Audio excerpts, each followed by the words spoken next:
We're ready to begin with Michigan with student athletes Danny Wolf, Trey Donaldson, Vlad Golden. We'll now take questions for the student athletes. Let's go here first. For all of you guys, you're kind of a popular pick to go down in the 5-12 game. Have you seen that? Do you use that? And they talk about having a chip on their shoulder, but do you guys see that as well? Anyone? Yeah, anyone. You can take Danny. I'll take it. Yeah, of course. I think that. Let me think. You understand?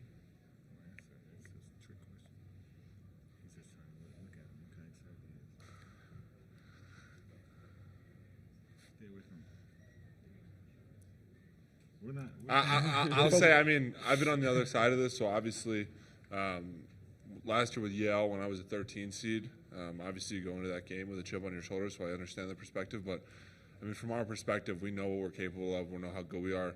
I mean, these last 2 weeks we've tried to block out all the outside noise, and we're going to do the same tomorrow. And we know all we have is in our locker room. It's who's been with us these last 10 months. And so that's all we're going to focus on, and that's all we care about. Go ahead. Yeah, if all three of you don't mind answering, all of you guys have previous NCAA tournament experience with your previous teams, and so how does your approach kind of differ or stay the same coming in with a new program this year in Michigan and how we're approaching the NCAA tournament? We'll try to emphasize that it's the biggest event in basketball, so it's like just take one game at a time and don't like try to overlook anything. Just enjoy the moment, play one game, and what's going to happen. Just not trying to focus on too much outside of our locker room, just controlling what we can control, and that's our energy and our effort. And if we can bring that every night, we're going to give ourselves a chance. So I feel like that's the biggest thing, just focusing on us in Michigan basketball. Yeah, I think these guys hit it on the nail. We've all been in this position before. A lot of success in the locker room, the coaches, multiple Final Fours from players, and we all know what it takes to win games in this environment. And if you just stay locked in on that and you're keen in on the little things, you'll put yourself in a good chance, in a good place. Go here. For all three of you guys, I know UC San Diego, they force a lot of turnovers, especially steals. What have you seen from that aspect of their defense? And I know it's been a focal point for you guys all season. What did you like last weekend in a couple of those games where you guys did have lower turnover rates that you can apply to this matchup? Yeah, obviously UC San Diego is a great defensive team, and their turnover percentage is, I think, top in the country, and I think it's top 2 in the field this year. And they do a really good job at off-ball steals and forcing turnovers. And I think we did a much better job protecting the ball throughout the Big Ten tournament. I know in the first game against Purdue we only had 6, and then against Maryland we had a lot as well. We had a lot adversely, but yeah, I mean these last few days in practice we've really just been focusing on ball security. We're capable of it, and it's just not having the unforced turnovers. And yeah, I mean UC San Diego is a very well-coached team. Defensively, they have great instincts, and we know what we're going up against, and we just got to focus on ourselves in terms of that. I would say just the flow of our offense, not being able to catch the ball where we want it and get the ball where we want it, and being able to dictate offensively. I feel like that's a big thing for us, being able to take care of the ball, not letting them run through passes, meeting passes, just the little things offensively that'll keep us from turning the ball over against their defense. Just try to make a simple decision and not trying to overcomplicate things. Back here. For all you guys, can you speak to Namari and Will's impact on this season? You guys are all in your first year. You've known winning here, but they went through last season. How have they helped you three and the rest of the team get to this point? I would say that just what it means to play at the University of Michigan. I feel like those two guys have embodied what it means to play at Michigan, and just being able to show us that and walk and how to walk in that light when embodying this Block M. I feel like that's the biggest thing they brought to our team, and it's a pride playing for Michigan. So I mean, just having that pride, and it gives us that push and urge to win and play for each other.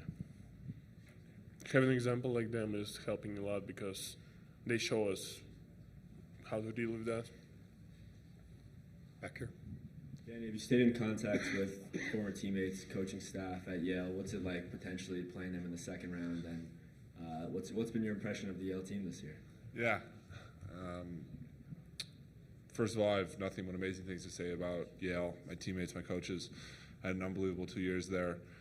And obviously, I could not be happier with their success this year. And I was cheering along when they beat Princeton and Cornell in the tournament. And when I was walking in here today, I ran into a few of the coaches and support staff. And then I saw a few of my teammates who I keep in contact with. And it was put a big smile on my face to see all those guys because we had a really special year last year and the year before. And obviously, I'm not looking past UC San Diego because that's all we're focusing on right now. And if the opportunity presents itself to play Yale, we're going to go at it with head on, and I'm going to put all that stuff aside and just see them as another team. But yeah, I have a lot of love for those guys.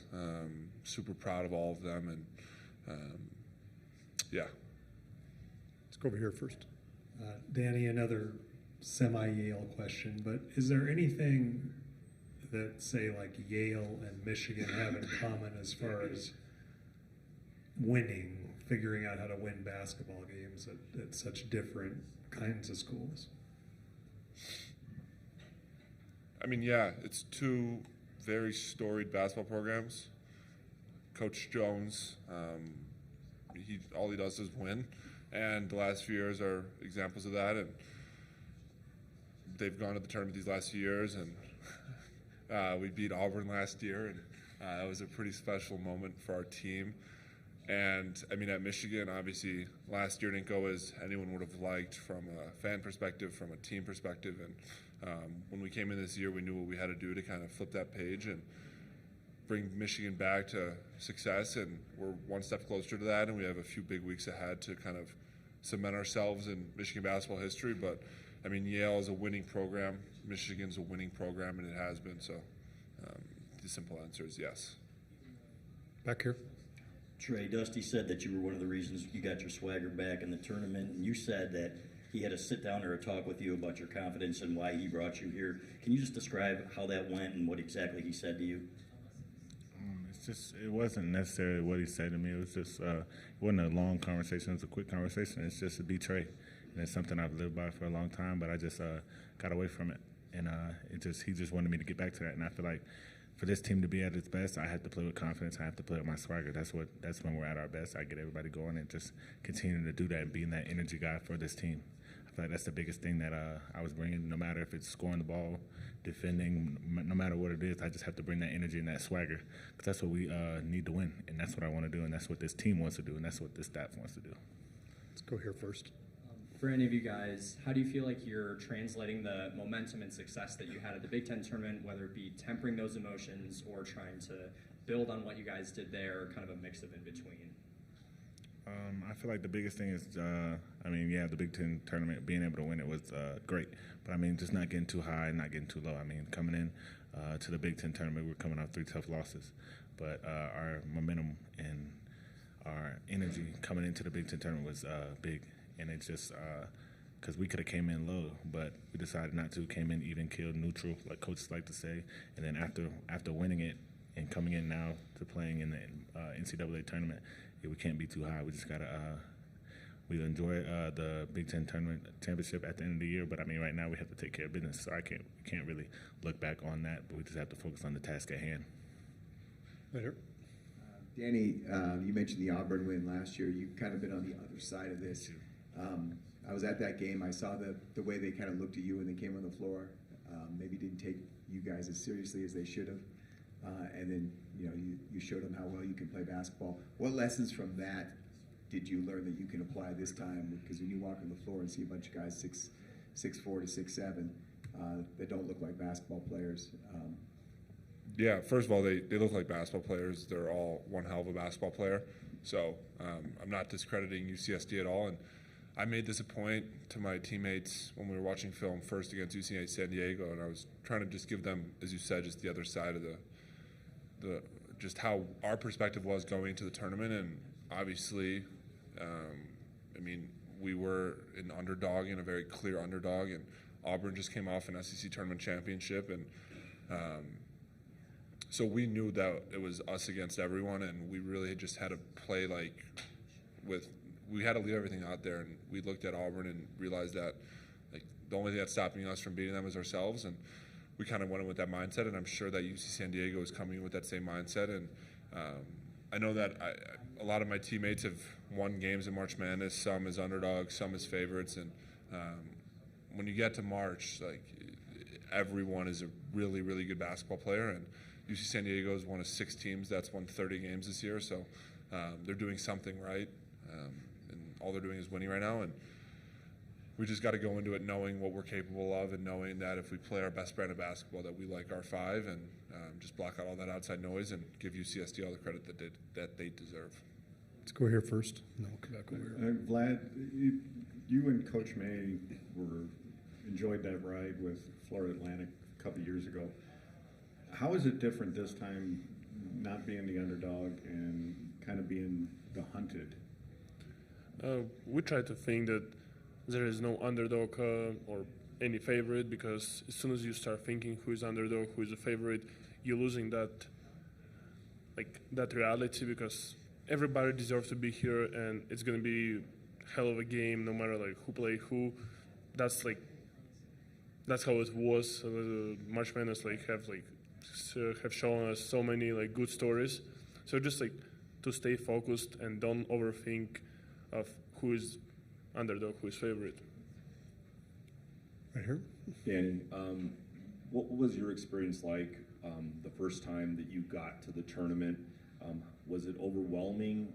How long did it take you to get used to that environment while you were playing? And then how much of an advantage can it be for you guys in that, Dusty and all you players have tournament experience?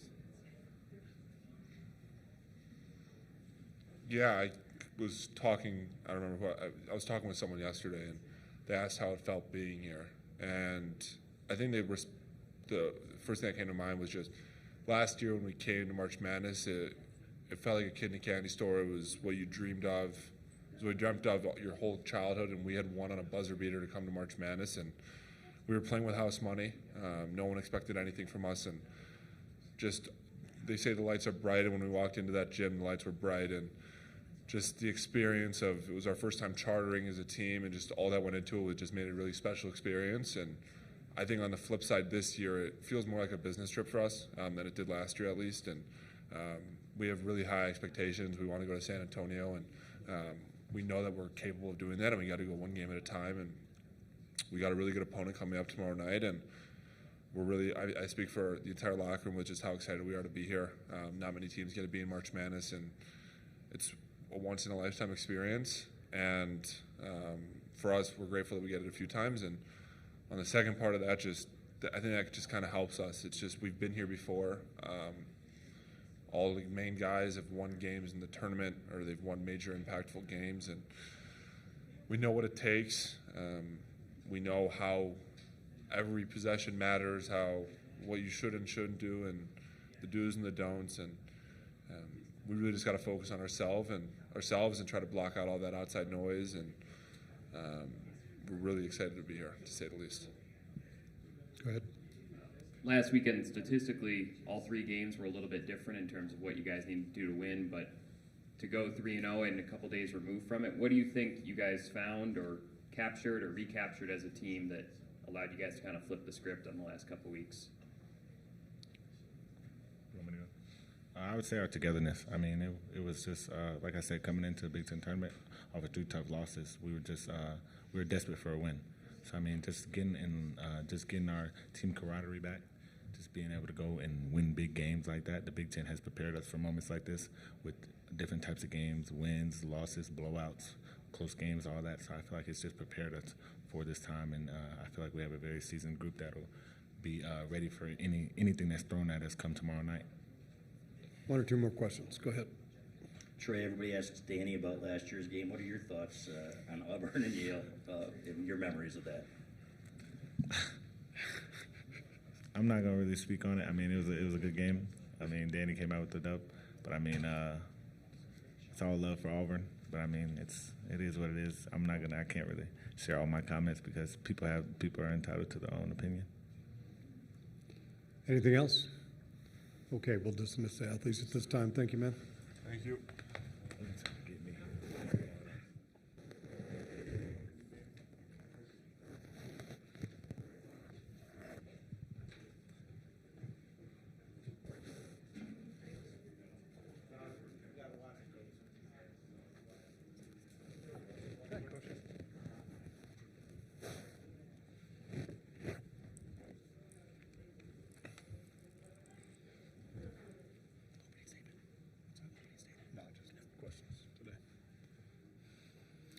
We have Michigan head coach Dusty May.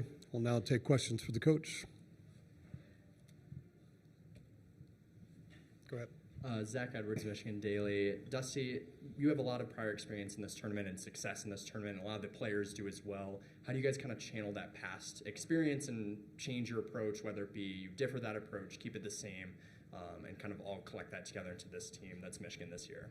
Well, every team's different, and we've been so focused on our preparation and getting our guys prepared for our opponent that we haven't talked about all the extra stuff yet. And it's came at us quickly, too. We played and got back late Sunday night.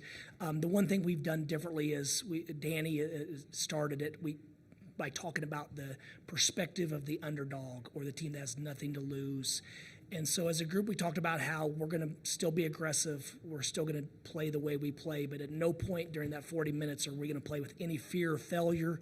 If they go on a run, and obviously the crowds typically, they go for the lower seed, smaller teams, that's not going to affect the way we play or the way we move forward. We're just going to keep plugging away, keep fighting, and there's going to be absolutely no fear and failure with our group here, hopefully the next couple games. Right here. Dusty, UC San Diego's defense, they force a lot of turnovers. They get a lot of steals. I guess what stands out about what they do defensively, and then also as a team that's been focused on minimizing live ball turnovers all year, I guess what's the key to succeeding? Well, there's two ways to look at it. Number one, it's obviously terrifying when you have every team has flaws and non-strengths, whatever you want to call it. We have a weakness, and they have something that can really expose that weakness because it's their strength. But the one thing it does also, it really, I guess, heightens the awareness of what they're doing because we know that we've struggled with this and we know how important it is to them. So I do think it could almost, there'd be a reversal of we're so cautious and our awareness and senses are so heightened that it could be a good thing. But going back to the first point, the way they play the ball, it's impressive. Their hand activity, their physicality, their anticipation. They've got guys that have a really, really good level of what you're trying to do offensively and then how to counter it. So it's been impressive. There's a reason they won 30 games and they're sitting here in the NCAA tournament. They have really, really good players and a system and a well-coached team. Right here. Coach, obviously a couple years ago you took a underdog all the way to the Final Four. And now you're with this program. How is it different, the perspective of leading a team like Florida Atlantic and now leading a school like Michigan? At Florida Atlantic, when we made the tournament, it was almost like mission accomplished. And then we realized, you know what, we've got a much higher ceiling than just making the tournament. And so when we got past the ecstasy of being the second team to ever make the tournament from FAU in a group that had never been together and the first-time head coach, then we just thought, you know what, we can actually do some damage. And the one thing that I felt and the staff we talked about after the fact was when we played the Power 5 teams and the higher seeds, the lower seeds, whatever way you want to look at it, we felt like when it got late in the game and the game slowed down, that they played, I don't want to say they played tight, but we played looser and we played with more confidence. And so we want to make sure, just because we're that Power 5 team or whatever you want to call it, that we don't fall into that trap. It's March Madness. Everyone's going to love the Cinderella. This is a very, very popular upset pick for a reason because they're really, really good. And so our guys have certainly heard that all week, but that's not what matters. How we execute for 40 minutes, how connected we stay, and how we respond when they do make runs is going to ultimately determine whether we come back here on Saturday or not. Let's go here first. You've said this is a team that you were going to study anyway before you even found out you were going to play them. Their offense is something that they sort of developed in Division II because they didn't have scholarships. They didn't have a lot of athleticism. Their defense was a matchup they took from a Division II team that had won a national championship with it. Do you know which D2 team that was, the defense? Pomona. Pomona, okay. Cal Poly Pomona.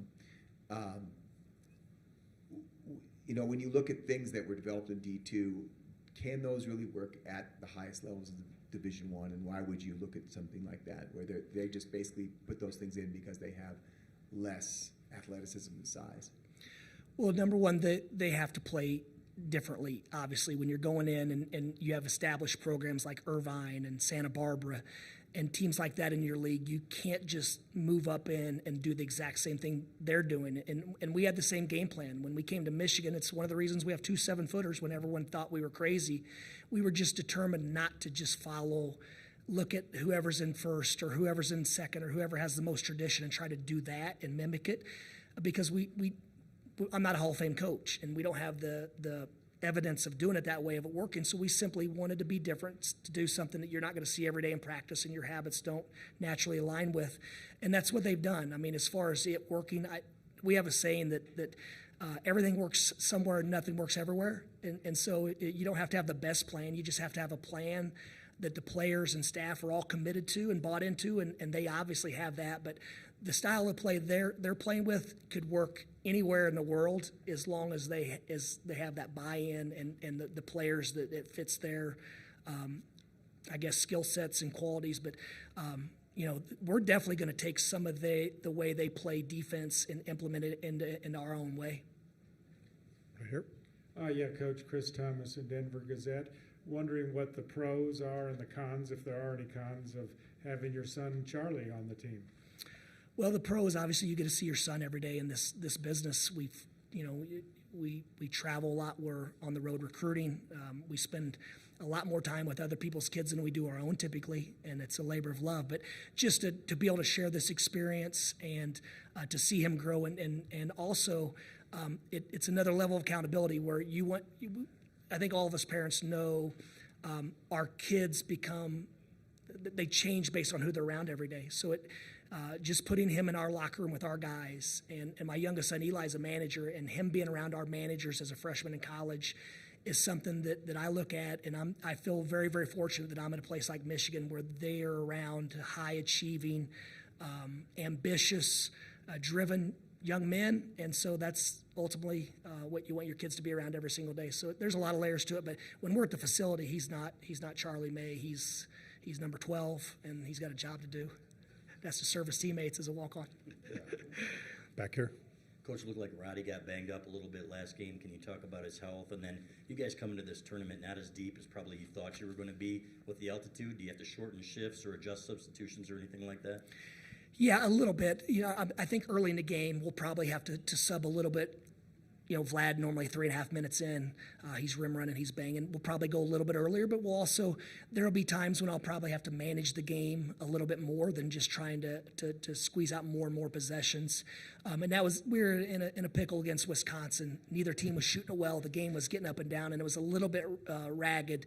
But we're sitting there on the sidelines, and I'm thinking, man, they've played 4 in 4 days, and we played 3 in 3. Let's see if we can keep this thing going up and down, and see if it'll pay dividends later. As far as this game, they don't play fast tempo, so I don't think we're gonna have to substitute that much. They're defensively, because they're so good. Teams don't shoot it very fast because they can't generate a quality shot quick enough. And so we're going to play our game. We probably will have to sub a little bit more frequently. Fortunately, though, our bench has played well. The emergence of LJ, obviously Will Cheddar and Roddy coming off the bench. Roddy practiced today. He looked good. And in Fat Brooks, we have a lot of confidence in Fat. And so that gives us 9 guys that are all versatile, can play multiple positions. So, fortunately, we're not playing a team that's out here acclimated to the altitude, so they're at the same disadvantage that we are. Let's go right here.